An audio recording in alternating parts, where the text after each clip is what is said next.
Coach, I got to say thank you so much for being here. And, I thank God straight up for our relationship that we have now. Like, we have a stronger relationship now than we did when I was a player in high school. So thank you. Hey, thank you. Thank you for the opportunity. I think this life is not about us. It's what we can do for other people. That's what we're here for. Absolutely. I remember the great American Dr. Martin Luther King Jr. said, we all can be great because we all can serve. And that's exactly what we're hoping to do today, and share some ideas and share some things that we've heard from other people. So before we start talking about Northwestern football, you have some information as well.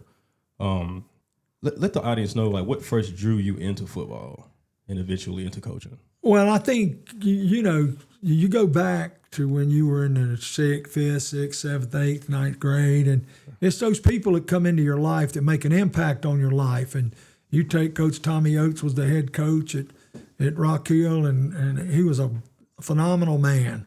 And Coach Jimmy Mack, Wallace, and Coach Love, there was just a lot of great people, Dr. Cal Burleson, and when you see that and you see the impact they have, I think you want to be part of it. 100%. Absolutely. It was great times. I bet. Now, who were the coaches and leaders that shaped you the way that you lead today? Oh, those are people that influence you? Absolutely. And, there are a lot of them. I mean, when you get in the coaching deal now, the game of football changes. It's changed dramatically from, 2 tight, 3 backs to no backs. Now they're throwing it all over the farm. And, you got 5 receivers, 5 offensive linemen, and no running back. So, I think that looking back on it, what we were taught is to be the best you could be at everything you do, whether it's in the classroom, the weight room, on the field, or in the community. We're not there to make anybody feel inferior. We want a positive culture with a positive environment, positive attitude, with positive energy. And you got to show young people today how much you care about them and encourage them. Coach them when they do. You got to correct them if it's wrong, but you got to encourage them when they do things well. Yes, sir. And I think that goes into building a bond and building a relationship. And I think before we go any further, there's a gentleman in Florida. I think it's Buena Vista, Florida. His name is Mr. John Gordon. Yes, sir. He's an amazing man. He's a motivational speaker. I heard him speak at Clemson one day, and I mean, he's amazing. He's written 30-plus books, and we've probably read 20, 25 of them and given them away so other people can enjoy it. But he's all about the positive attitude, positive energy, positive culture. And you got to give him all the credit in the world for what he does. He travels all over the world doing motivational speaking, and I have a tremendous respect for him. Absolutely. Go ahead and let the audience know some of the other things you were saying about Mr. Gordon. Well, I think that get the book. Okay. Win in the locker room first before you ever go out the back door on the practice field. If you're not united, first grade teacher taught you the word unity. Men one. We got 80 players, but we want to be one team. We want to be divided. Leave your ego at home. Don't bring your ego. You want to contribute to be part of the team. And he wrote a book, The Power of Positive Influence, The Power of Positive Energy. He's written so many. All you got to do is go johngordon.com. If you type in your email address, he did years ago, he will send you emails of what he does and what he thinks and who he is. But I think, and I got to share this story with you because I think it's incredible.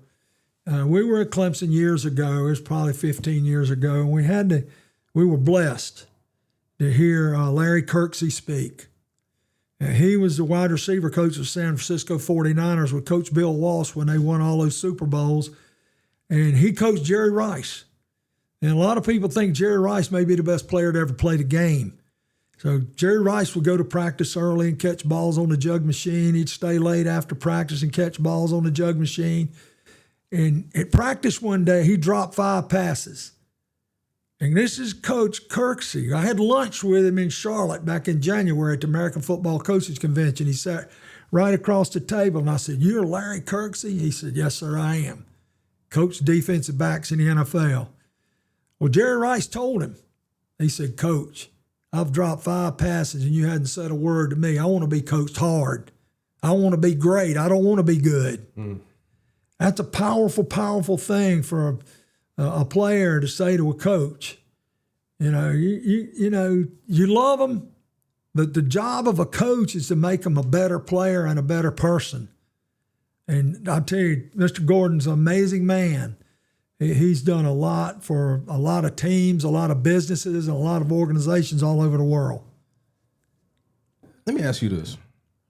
Like, you're building young men, like you and Coach Wofford. Thank you for allowing me to come up there yesterday to watch him operate. And I see how the young guys, how they work together. They are there for each other. I don't know the one player's name in particular, but I told him, yo, that was awesome, good job. You know, they're doing certain exercises on the turf, and then you have to jump up and run to go spot somebody on the squat rack. He got up and just took off. And I could see the symbiosis. I could see the camaraderie. I could see the cohesiveness. You know what I'm saying? They were doing what they're supposed to do. And Coach Wofford was really hands-on with them. You were hands-on with them as well. I was motivated. I wanted to get out there and work out with them. Absolutely. You know what I'm saying? So, for real, to you and Coach Wofford, thank y'all for allowing me to come out there. And hopefully I can continue to do so and talk to the young guys in the future. Absolutely. Hey, look, it is what it is. You talk about a commitment, we use the cliche, you got to get bigger, faster, stronger, and quicker. You got to do that if you're going to compete in today's world. The strength, speed training programs are so sophisticated right now. It's unbelievable. Back when we were doing it, it was mental and physical toughness. Mm-hmm. You know, we were back in Region 2 with Burns and Dorman, Spartanburg, Gaffney, and all them. And that's an experience within itself. But I think make a commitment. If you're going to do it, let's do it. And all of us is stronger than one of us, and that's called a team. We want a team. And when you saw it, it's amazing. I mean, Coach Wofford teaches strength and conditioning and speed training just like you would teach in the classroom.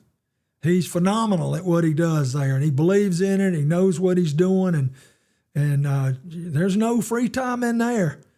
I mean, it's every second, every split second. And you know what? That's part of discipline. You know, discipline's not bad. Discipline's doing things you don't want to do so you can accomplish things you want to accomplish. And the standard out there, everybody knows what the standard is. Win the state championship. Right. And when you do that, you're the best. It don't feel good when you come home with a medal. No, and all you can ask is every player to maximize their potential. If we got 80 players and all of them get 1% better every day, then we got a chance. So it's very important, and we want them to maximize their potential. Coach, I feel a duty, I feel a calling to have a conversation with those guys and let them know what not to do.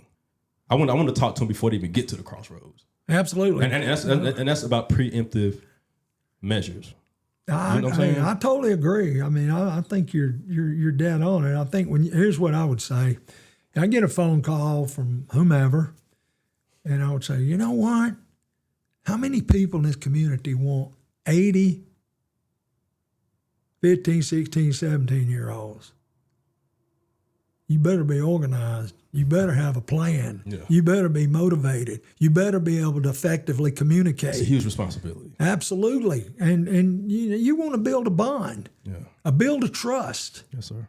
And build relationships. And you can overcome some of these things that are going on out there. But, you know, it was a week ago, and I mentioned that if you want to be great, you got to have perfect attendance. Be there every day on time, prepared, willing to do what it takes. And if you did a podcast with Coach Wofford, academics is number one. Number one. They're in the classroom 35 hours a week. Classroom starts at 8:30 in the morning, get out at 4 o'clock in the afternoon. Hopefully the athletic department or whoever, we have student athletes out there that are competing on all these teams from 4 o'clock till 6:30 or whatever, and the opportunities are endless. I mean, you take the fall sports. I mean, you got cross country. You got a ton of kids running cross country, boys and girls. You got volleyball, boys volleyball, girls volleyball. You got tennis. You got girls golf in the fall of the year. And I hope I didn't miss anybody. Then in the winter, you got wrestling, and you got ninth grade JV, varsity basketball, and then in the spring, man, we got 160 out there running track. which is phenomenal. You got baseball, JV baseball, softball. You got 4 soccer teams. You got golf over there too, right? Yeah. I mean, so the opportunities are there to take care of your mind, your body, and your spirit.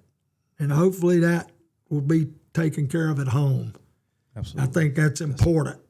That's what to do the right things, because, we're on a high-character team.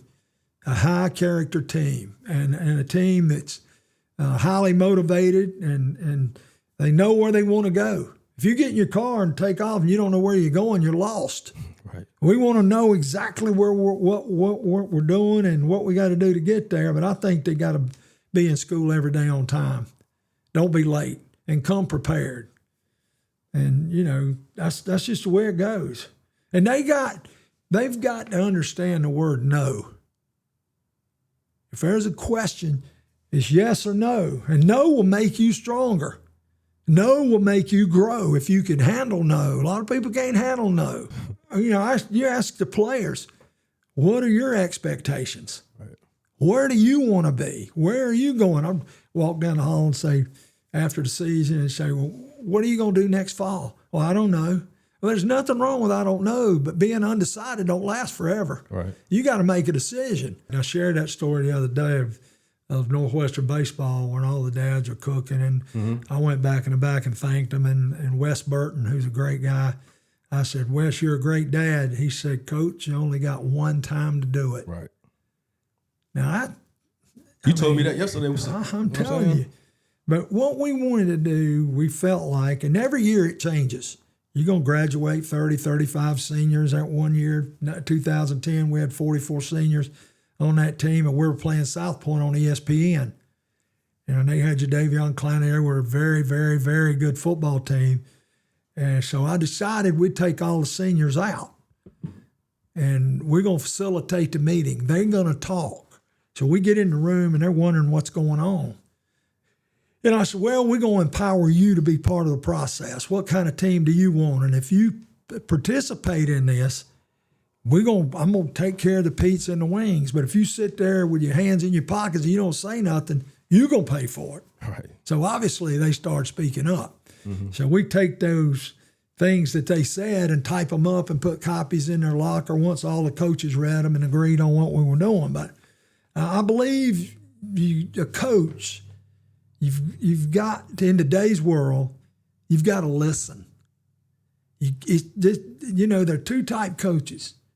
There's a transactional coach that, like it or not, is all about themselves, win, win, win, win.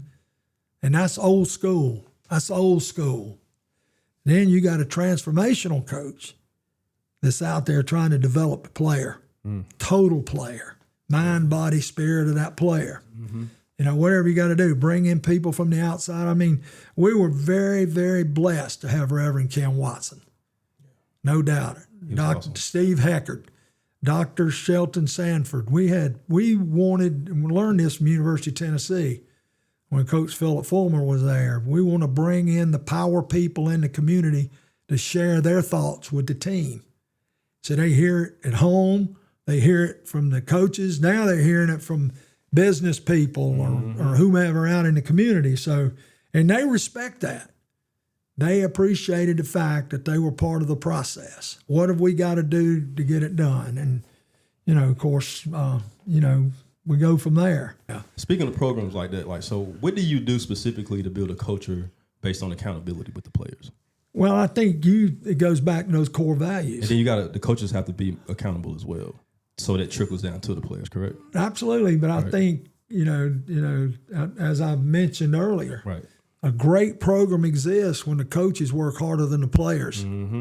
I love that. And ours did. You look at the coaching staff we had very little turnover.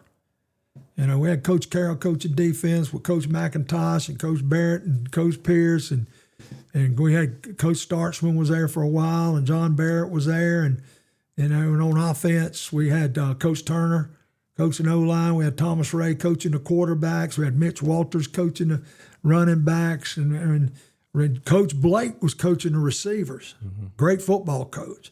I mean, and I don't want to leave anybody out, but when you get to be 74, sometimes your memory don't work. But hey, I'm 40, mine's going. well, I just think that, and then it's fundamentals.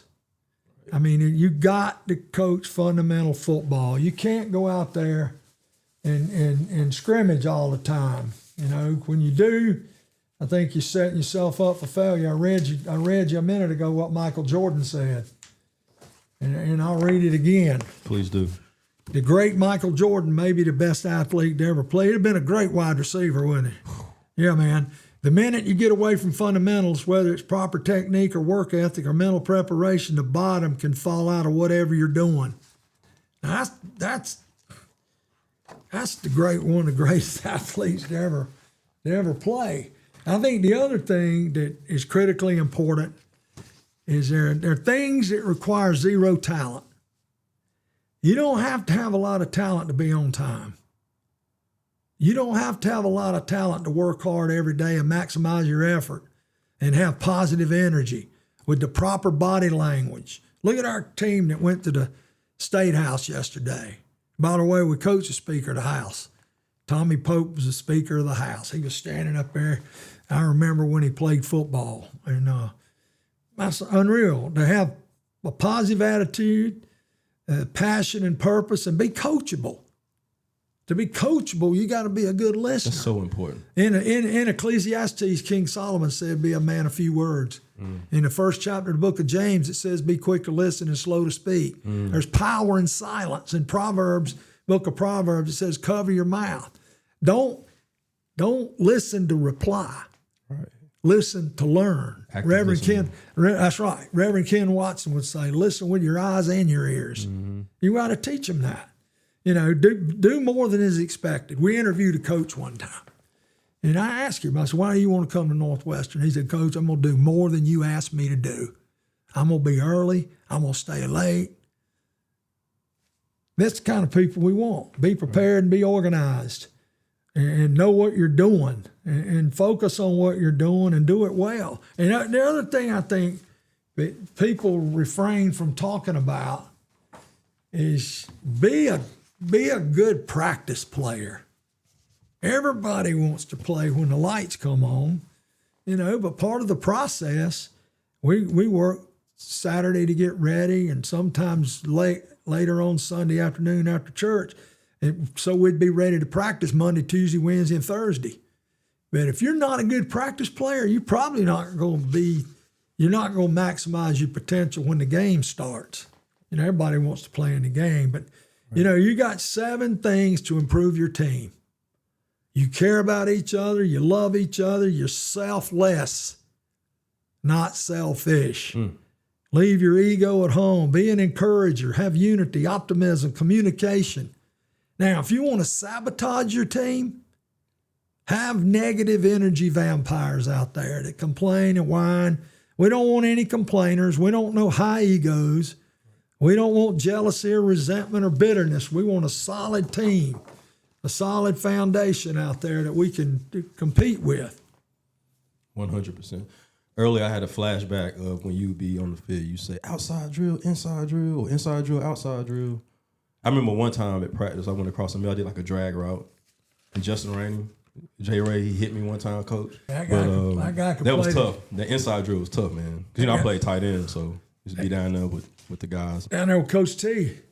Yeah, Coach T. I ran into him. He was at Pop's Cafe like last year, a couple years ago. I was going to get some breakfast or whatever, and I saw him. Coach T's the man. Yeah. I saw him the other day. I said, you retired? He said, Coach, everything I do is in the church. He said, I'm working in the church. Be sure to tell him I said hello. I absolutely will. Now, here's some stats that I think are incredible. We talk about high school football forever. You know, the NFL guys are on these multi-million-dollar contracts and all that, and the college guys are on scholarships and in the NIL and all that stuff. But, you know, we got over 1 million high school football players. This is a little old. Then 1,086,627. In the NCAA, there's 70,147 players. And the percentage of high school players in the NCAA is 6.5%. That's a small percentage. Right. Of course, there may be more now with what's going on with the transfer portal and the NIL and all that. Oh, yeah. But the players invited to the NFL Combine is 350. There are only 32 teams in the NFL with 52 on a team, so there are 1,500 players. And I'm sure there are other groups on the outside. The NFL draft, they're going to invite 256 players.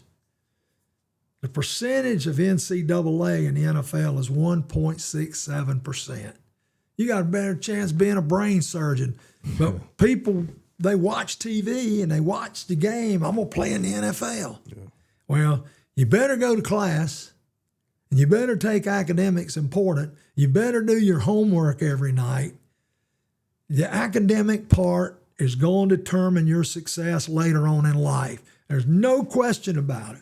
Right. When our players would come back on Thanksgiving weekend, where they called it the Turkey Bowl, and we'd be playing in the district tournament, I would ask them, if you had to do it again, what would you do different? And the majority of them would say, I would take in the classroom more important. Well, let's do it now. Coach Wofford does a great job with that. I mean, you're going to do well in the classroom. You go in the study hall, and they've got people that are there that are prepared to help however they can. But I think the academic part of it, and then in the afternoon from 4, as we mentioned earlier, you could go out there and have a good time and play football or play whatever sport you choose to play. Let me ask you this. Are they still doing the chicken bar thing? I miss them days. You know you miss them too. Look at you grinning. Man, Mr. Potlow, right? What's his name? You know what was so good? Mr. Potlow passed now. He did? Yes, sir. About 2 My months condolences to his family. I didn't Absolutely. Even know that. Yes, sir. Good man. But he and Mr. Wayne Langley and Mr. Mercereau, John Michael Mercereau's dad, they would compete. Yeah, I remember, yeah. You know, people say, what's chicken bog? What's chicken bog? Yeah. I said, man, that pot of chicken bog, that big old black wash pot of chicken bog over there, so we put a rattlesnake in there. I got a cooter in there or something. A wild turtle. Hey, Daddy, your dad was over there. See what we did? Hey, man, we were playing one night. Somebody, I don't know who it was. And I looked up, and the referee came over to the sidelines. I think they had some kind of deal. But he said, what's going on out there? I said, what do you mean what's going on out there? He said, what's this defensive crowd break? They're talking about honey hots. I said, sir, those guys aren't bothering anybody. They know if they get a shutout tonight, we eating chicken wings and pizza on Wednesday night. Mm-hmm. See, but I think, we talked some time ago about core values, whether they're in family, whether they're in football, family, or business. To be truthful, to be honest, to be accountable. We all know what's right and what's wrong. Yep. And we got to do it. And when those decisions are made, if they're not good, there are consequences to it. And we got to talk about peer pressure too, Coach. So. Absolutely.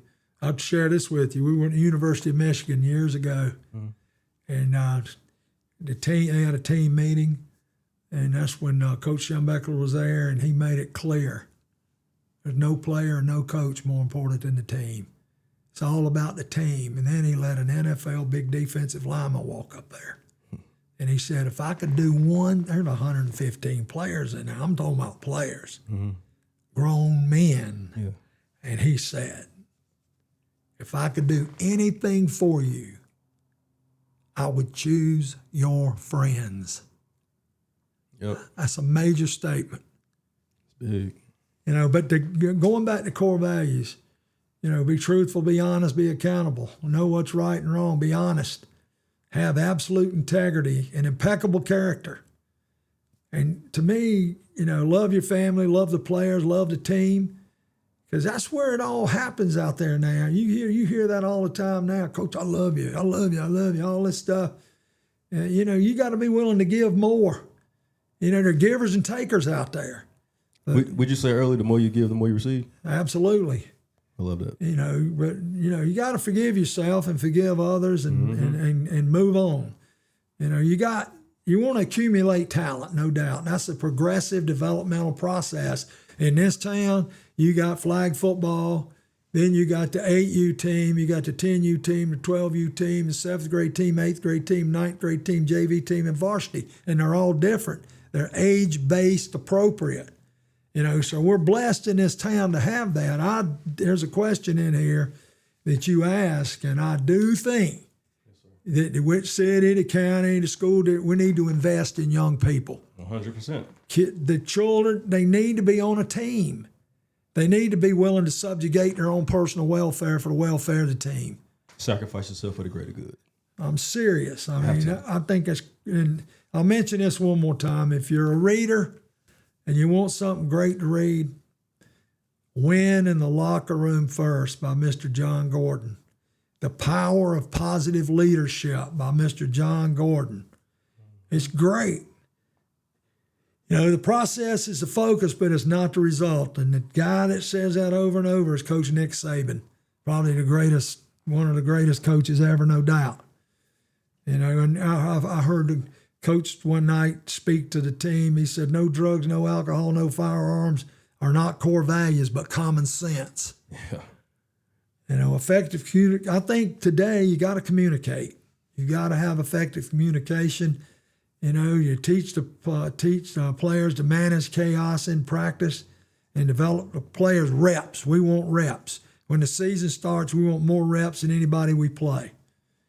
And I think that's critical for us to be able to pull that off. And the other thing, I heard Coach Brent Venable say, the head coach at Oklahoma, people don't decide their futures. They decide their habits, and their habits decide their futures. I'll give you an example. The other morning, I walked through the weight room, talked to 2 or 3 players. What time did you go to bed last night? 3 o'clock in the morning. Did you eat breakfast this morning? No. Well, those are 2 things that have to be corrected. Right. You're not going to do the workouts that we're doing if you don't. You got to have breakfast. You got to eat lunch. You got to put the nutrition in your body. You got to hydrate. You got to sleep. You got to rest. There are a lot of things you got to do in order to be successful. I remember Mr. Gordon at Clemson. I heard Coach Brad Scott said he's going to be here. We got up 5:30 in the morning, drove over there to listen to him speak. Well, he had all the players in the room. They had a sheet of paper, and he said, I want you to write down your goals. Mm-hmm. So we got about 10, 15 minutes into the process, and he said, just take those things and throw them up and put them in the trash, which kind of stunned everybody. But he said, your goals are the same goals that everybody else has got. Same goals Alabama's got, same goals Georgia's got. It's not your goals. It's the process that leads you to the success, And I think you hear the attitude all the time. Attitude's everything, in my opinion. You got to have I'm 75 years old. The longer I live, the more I realize the impact of attitude on life. Yes, sir. Attitude to me is more important than facts. It is more important than the past, the education, the money, the circumstances, and the failure than success. And what people think or say or do. But a positive attitude will carry you a long, long, long way. I'm convinced that life is 10% of what happens, and this is the great Lou Holtz, who just passed away. But it's really how we react to adversity. So we're on the college football level right now. They say we live and we win or we learn. Study the film. Study the film. Find out what we got to do to get better, and let's do it. It's very difficult to not react out of emotion if you're not working on. You have to basically, if you're reacting out of emotion, you have to hold yourself accountable and accept the fact that you're doing it. A, and B, you have to go to therapy, do some kind of exercise, workout. You have to do something to not react out of emotion. It's kind of like what you were touching on, how you react. Under control. Yeah, and then so how did you deal with talking to players after we would take a L, whenever we would have adversity, after we would lose, to give us that motivation to, like you would say, crank up the diesel and get back in there and get back at it. Well, I think leave that L behind. Let's focus on the next opponent. I think you have to. Right. You got the 24-hour rule. Mm-hmm. You got 24 hours to celebrate or 24 hours to grieve. But as soon as that game's over, we're going to meet with the team. Yeah. And the first thing we want to check on all the players, make sure everybody's okay. Then we're not passing judgment on anything until we watch the film. We're going to watch every play, Right. every player on every play, and write down what we can do to get better. And as Michael Jordan said, if we're not working on block and tackling and block destruction and ball security and catching the ball, then we're backing up. We're going the wrong way. Right.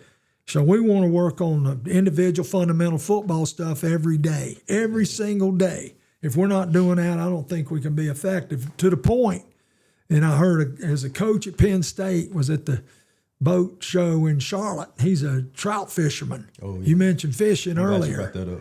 And this is what he said, because he could cast that thing and put it right where it needed to be, right where those trout were. Yeah.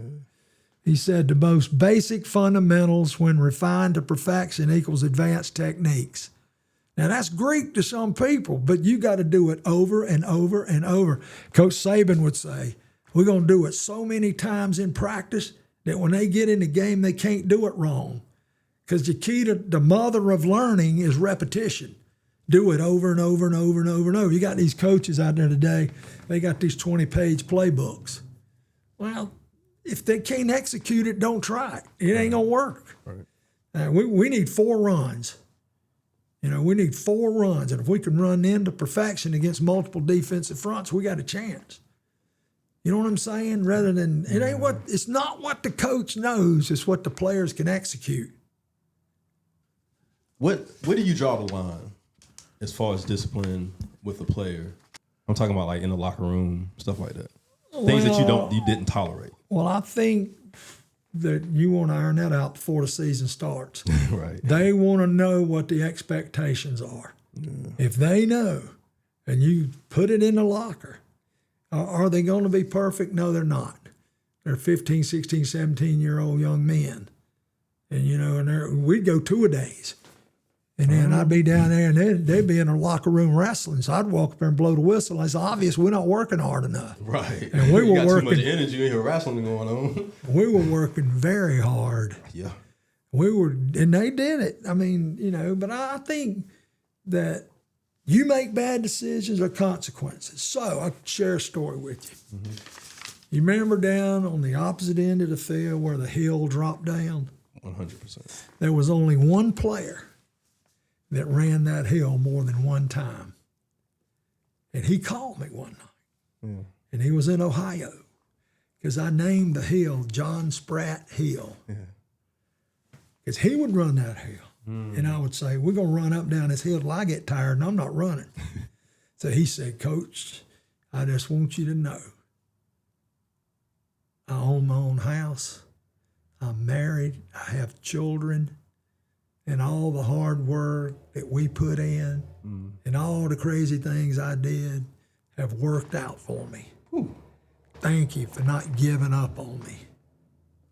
He's successful. Right. How do you define success? Well, I think when you've played as hard as you can play and you've done all you can do and you've worked hard and you've made the commitment, you've gone through the entire process, you're going to play teams that are better than you.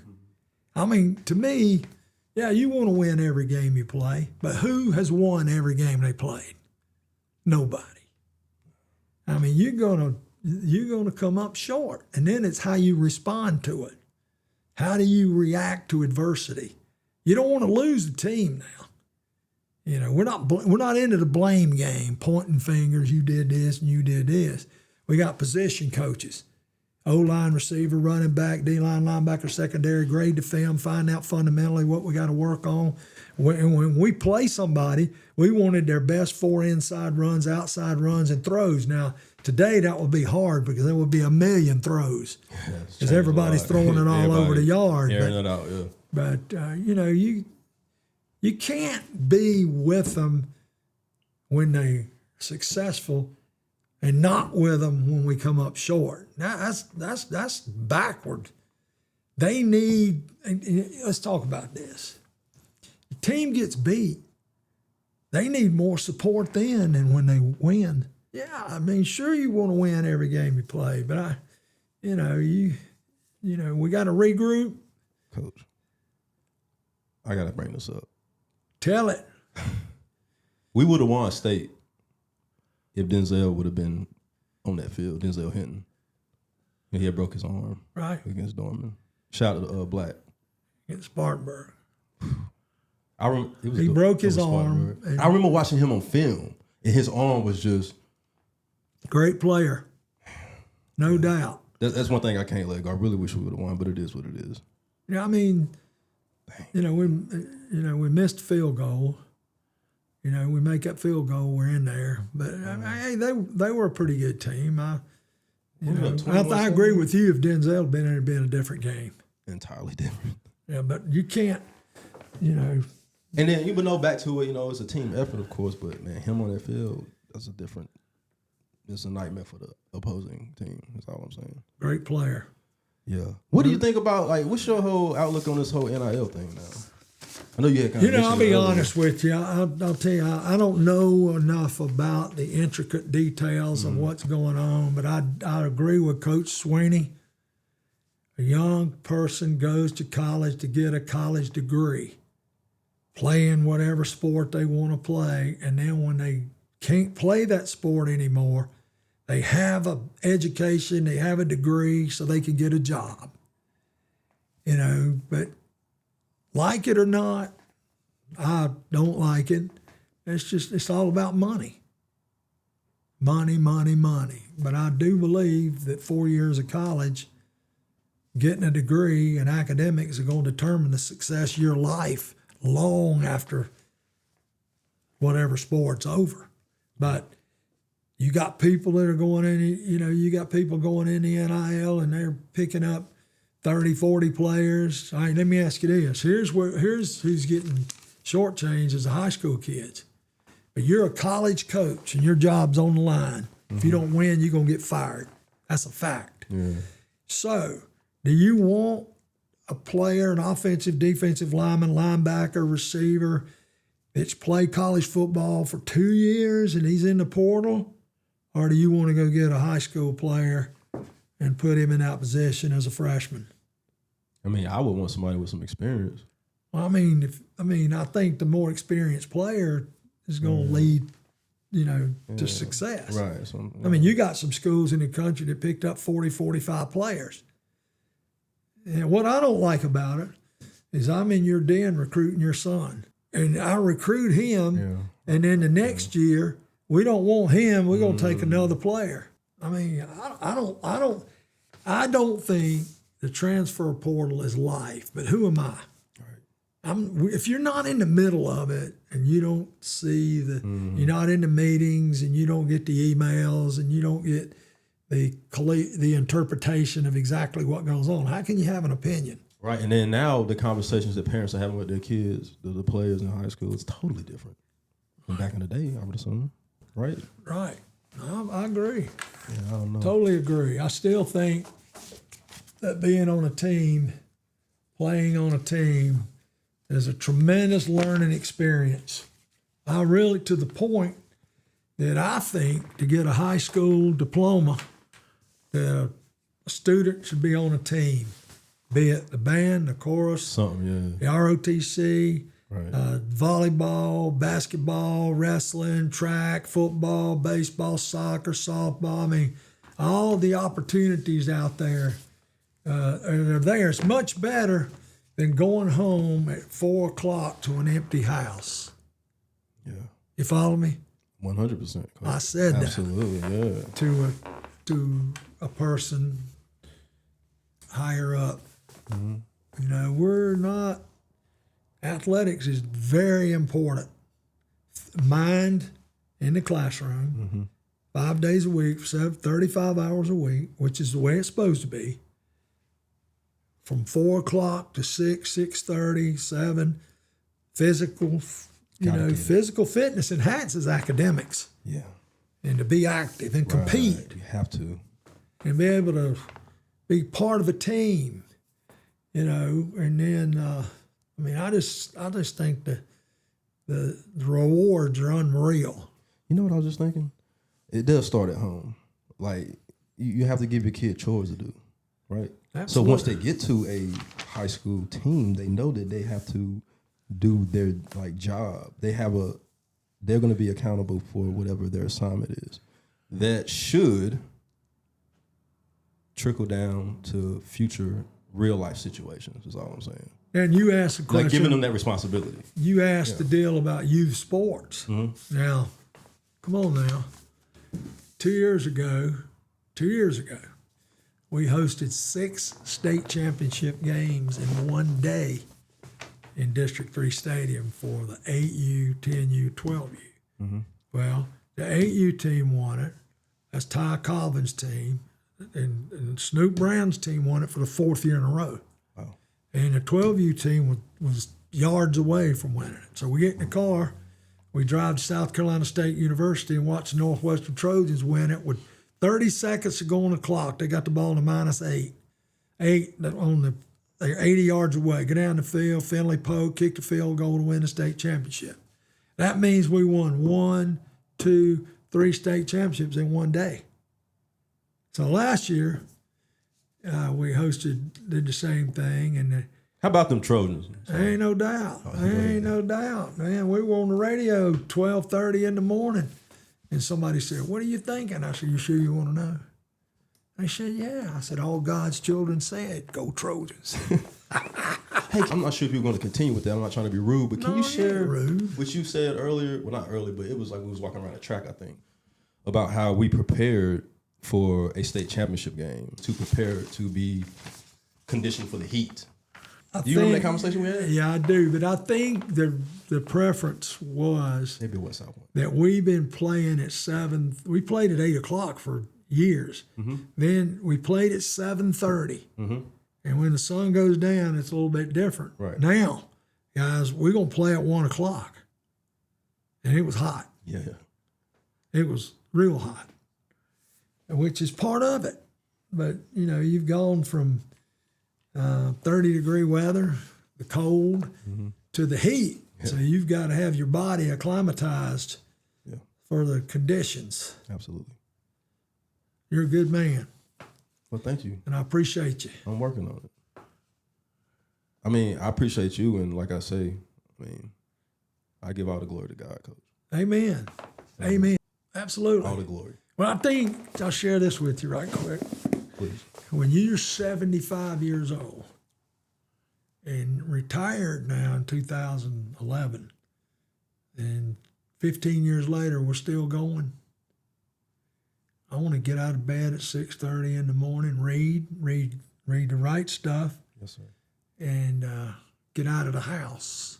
I don't want to be sitting in the chair watching the TV. We got to go walking. I want to be going. I'm going to walk an hour to me, as you said earlier, is spiritual fitness and physical fitness. To walk an hour every day and do the dumbbell workout. That's 25 exercises for 10 reps. That's 250 reps. Do a set of 5s and do a set of 3s, or do a set of 10s and a set of 5s. But I read an article, and the doctor said, I've been a doctor for 40 years, and the best medicine I can give you is exercise. And walking is the simplest form of physical movement. All I need is to stop watching a good pair of shoes. That's it. Take off. Go walk for an hour. Carolina Panthers were practicing at Winthrop, and they had a coach there, and he told me, he said, every day at lunchtime I go walk an hour. That's where we learn that. We learn from other people, I guess is my point. And you got to lift, because walking won't get your heart rate up. But lifting lightweight, we don't lift anything heavy. It's all lightweight. We were doing 40-pound dumbbells and blew this shoulder out. Slight tear in the rotary cuff, slight tear in the labrum, slight tear in the biceps. I had to change that. We now lifting 10-pound dumbbells. I have a marvelous idea. Because you talked about the walking thing and the lifting thing a couple of days ago. I'm going to talk to my dad and see if he'll walk with you, because he walks every morning, but he doesn't work out. He doesn't lift, and lifting is very important for your bone density. Right. So I'm going to see if he, with your permission, I'm sure you'd be cool with him. Maybe he could come over there and work out with you. We can all work out together. Well, we get in the garage and turn on the Bose. Y'all like country? You brothers like country music? I love bluegrass. Hey, I'll sing. Too. Yeah. Hey, we'll get your dad to sing. How about that? We'll go ahead and start a band while we're at it. I got a bass guitar. Just remember this: the more you laugh, the longer you'll live. And when he starts singing, we all gonna laugh. All right, brother. We can go ahead and wrap it up, Coach. Like, seriously, thank you so much for being here and taking the time out of your day to help me. Well, we started this podcast saying this. This life is not about us. It's what we can do to help other people. And when you think about it, one night I sat there and I wrote a list of names of people, of men that were influential and made an impact. I mean, I remember Dr. Shelton Sanford's one of my favorite. He was a minister at Westminster for a long time, and Steve Heckard and Ken Watson and Mr. Joe Wise, who was the postmaster this is back in the 60s now, before you were born. Mm-hmm. But there's so many, I probably had 40 names of people that you look back that have had a positive influence on you. And for that, you're forever grateful, forever thankful. Eternally grateful. And very appreciative for those who, helped. Yes, sir. Thank you. Yes, sir. Thank you. Thank y'all for listening. Peace and love. A dap and a hug.